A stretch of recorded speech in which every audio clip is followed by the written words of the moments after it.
Bonjour à tous, c'est Hélène, le personnage de Kibizu et Kibizu. Alors, si vous savez dans les petites histoires d'Hélène, Hélène a un métier, une passion, qui est là notamment, qui est la restauration d'œuvres d'art. Et en fait, je me suis penchée sur la déontologie de ce métier et en fait, ça m'a donné l'idée d'une nouvelle sketch note qui fait la suite, si on peut dire, à toutes les autres que j'avais fait là sur les bulles, etc. En traitant des relations affectives.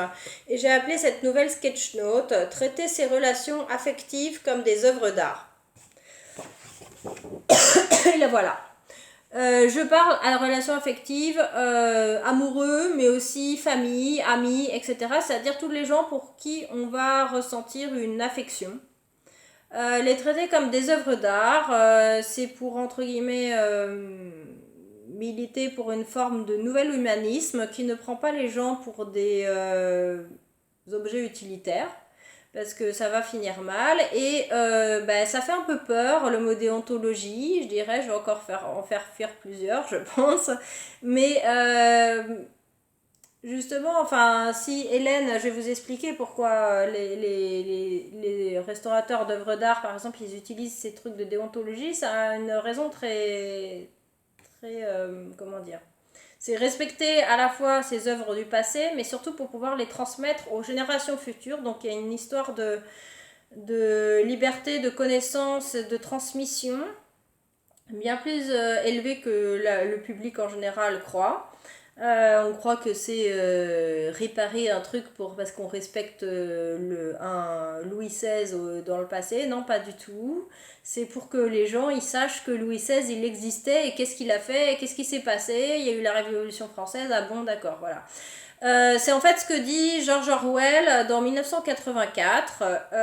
Les codes de déontologie, il y a donc un code qui date des années 2000 qui s'appelle le code ECO, mais même déjà à partir des années 80, les restaurateurs d'œuvres d'art commencent à se poser la question justement qu'on ne respecte pas assez les œuvres d'art, dans le sens où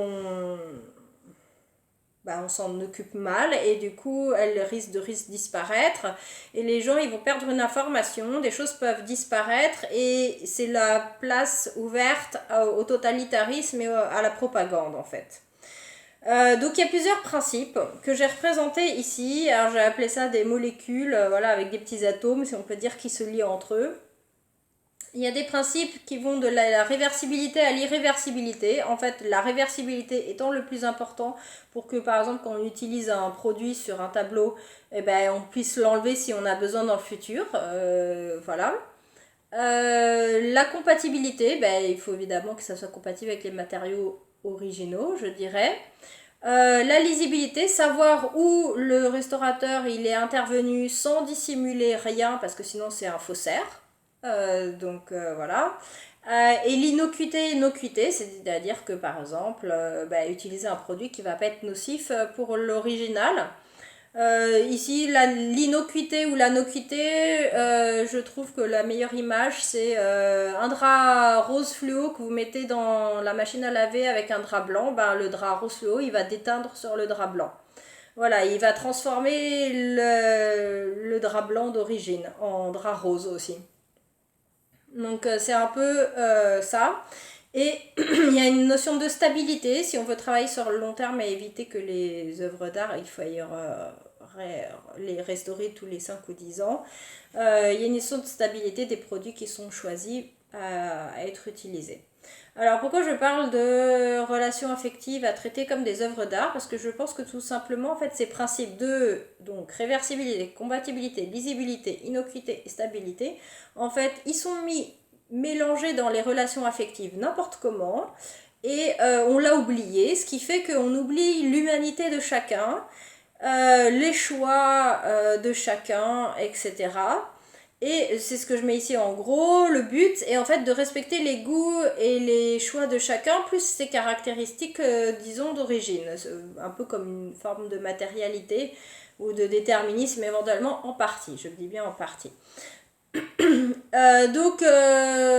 problème c'est que pour les relations affectives, que ce soit dans la famille ou que ce soit par exemple avec un amoureux, on mixe les termes, on mélange n'importe quoi ensemble Et on part dans des choses qui sont pas du tout déontologiques d'un point de vue des œuvres d'art. Et là, on parle d'œuvres d'art, donc d'objets, hein, donc je parle même pas d'humains encore, justement. Donc c'est ça qui me paraît un peu étrange, disons, comme mode à notre époque. On parle de stabilité, par exemple, d'une relation, donc on veut un mariage stable, blablabla. En fait, on parle pas du tout de stabilité. On parle d'irréversibilité. On ne veut pas que l'autre il parte avec quelqu'un d'autre, qu'il tombe amoureux de quelqu'un d'autre. Ça, je l'avais déjà représenté dans les autres dessins. Donc du coup, on a envie d'avoir une triple liaison chimique, en gros, et un contrat de mariage, histoire d'être tranquillou, pépère, toute la vie. Malheureusement, en gros, si on tombe bien et ce n'est pas visible du premier coup, on peut se retrouver avec quelqu'un de dangereux, violence conjugale, homme ou femme, je précise toujours, les deux sont concernés. Et heureusement que le divorce existe, parce que sinon, autrefois, enfin les personnes autrefois, elles étaient vraiment, enfin j'ose même pas imaginer les gens qui pouvaient pas divorcer, franchement, j'ose même pas imaginer, en fait c'était de l'irréversibilité. Et on dit, ah oui mais c'est stable, c'est la sécurité. Oui oui bien sûr, quand on est avec quelqu'un qui par exemple nous frappe, nous insulte, etc. toute la journée, eh ben c'est vachement stable, et donc c'est vachement sécure comme truc, n'importe quoi. Mais on parlait d'irréversibilité en fait. Donc attention aux termes, je dirais, hein, même si je suis un peu à cheval sur les termes des fois, je pense que ça a une légitimité dans l'histoire. Compatibilité, je dirais qu'on le mixe avec la nocuité-innocuité, dans le sens où deux personnes peuvent être par exemple jaunes toutes les deux et complètement compatibles au départ, ou en partie compatibles sur certains trucs, mais il y a des personnes qui peuvent être incompatibles. Et avec la dissimulation, la séduction, souvent on nous enseigne que c'est une dissimulation, de montrer juste nos avantages et pas nos inconvénients. On ne montre pas tout notre caractère, histoire que l'autre y croit qu'en fait on est tous les deux jaunes.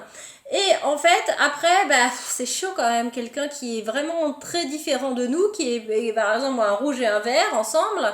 Et qu'est-ce qu'on va vouloir au bout d'un moment? On va vouloir qu'il se transforme, et il va y avoir il va pas y avoir d'innocuité, il va avoir une innocuité, on va vouloir transformer l'autre pour qu'il devienne compatible avec nous.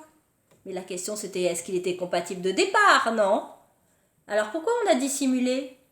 Dis donc, c'est magnifique, là, je dirais. Heureusement qu'il y a des règles de déontologie ainsi pour les œuvres d'art. Mais enfin, ça serait bien de faire ça pour les humains aussi, hein, d'arrêter de les considérer comme des mouchoirs jetables sans se préoccuper de leurs envies, etc. Je dirais jetable. Pourquoi pas avoir quelque chose de complètement réversible, une histoire d'un soir, par exemple, avec une personne. Zéro souci, à partir du moment où elle le sait, pas à partir du moment où c'est dissimulé. Je cite Monsieur Antoine-Louis de Saint-Just, révolutionnaire du XVIIIe siècle, philosophe qui a écrit des choses à cette époque pendant la philosophie des Lumières. Le parti qui dissimule, celui-là, est le parti contre la liberté. Et oui, parce qu'on vole, si on peut dire, quand on montre pas qui on est, on vole le libre arbitre d'une certaine manière de l'autre, qui ne sait pas qui on est, qui croit qu'on est tous les deux jaunes alors qu'on ne l'est pas, qui fait tout va bien, c'est bon, même limite on peut signer le contrat de mariage irréversible, et puis en fait on se rend compte que on n'est pas du tout comme ça, c'est que c'est rouge et vert. Ah, c'est rouge et vert, je savais pas, zut, j'ai signé un contrat.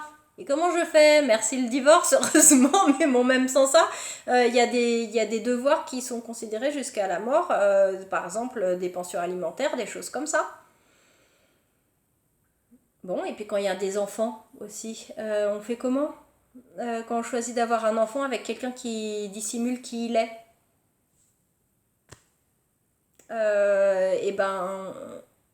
on choisit mal, ouais. Je dirais comment on fait. Alors, en restauration d'œuvres d'art, il y a quelque chose, le premier truc tout principal, c'est pas venir, rebarbouiller par-dessus une peinture, c'est la prévention. Et oui, dans le code de déontologie, tous les codes de déontologie parlent de prévention en tout premier, c'est-à-dire éviter que les œuvres d'art se dégradent. Donc là, j'ai représenté par des atomes qui sont en train de discuter entre eux pour justement que tout soit ouvert et discuté. pour justement savoir si les personnes sont compatibles, savoir si elles ont envie d'une nocuité, s'il y en a qui sont d'accord pour se changer et se sacrifier.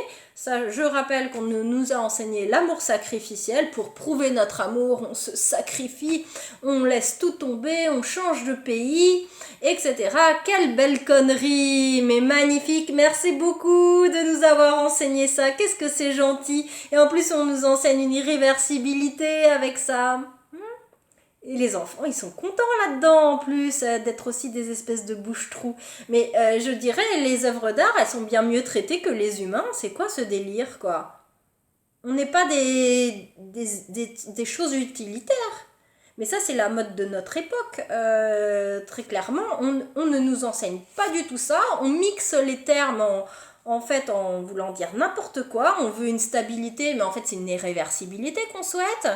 Pour X raisons. La peur de l'abandon, ça peut être une raison. Mais enfin, voilà. Vous irez regarder mon dessin, parce qu'il y a plein de termes, il y a plein d'explications. Sur mon blog, je mettrai le lien. Je trouve que ça serait bien qu'il y ait un humanisme à la manière dont les coucou Hélène, elle traite les objets qu'elle est en train de restaurer, elle les traite comme des œuvres d'art. Ça serait mieux que de traiter les humains comme des œuvres d'art plutôt que les traiter comme des objets, des choses utilitaires, pratiques qu'on utilise pour pondre des enfants. Par exemple, excusez-moi, une femme qui arrête sa pilule sans prévenir, sans demander le consentement de son conjoint et que lui il se doute pas de ça, et hop il se retrouve avec un enfant, peut-être qu'il n'a pas voulu d'enfant. Vous lui avez posé la question du consentement? Il y a le consentement sexuel des femmes et des hommes, des deux, mais il y a aussi le consentement sur plein d'autres thèmes comme ça. Donc l'autre n'est pas un utilitaire pour faire joli, pour qu'on devienne maman, pour qu'on devienne papa, pour qu'on devienne je sais pas quoi, pour qu'on soit installé en couple parce que ça fait joli d'être en couple. Mais on s'en fiche, ce qui est important, c'est de considérer l'autre comme une œuvre d'art qui va choisir. Donc, si vous ne choisissez pas les principes, si on peut dire comme les restaurateurs d'œuvres d'art,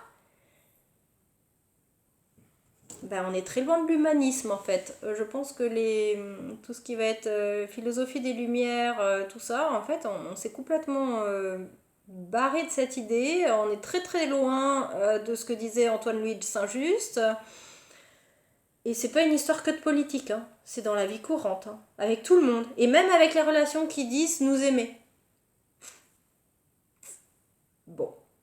Voilà, écoutez, je vous laisse réfléchir à ça, je partagerai sur mon blog et puis regardez, voilà, et dites-moi votre avis là-dessus. Un peu compliqué le dessin, mais je pense que c'était un truc qui, moi, me tenait à cœur en tout cas. Ce côté, ah oui, mais je t'aime, mais je te demande de te changer et de devenir comme moi. Bof. Bof. Et le libre arbitre ou les libres choix de chacun. Voilà, bon. Bon, c'est tout à peu près. Allez, à bientôt. Au revoir.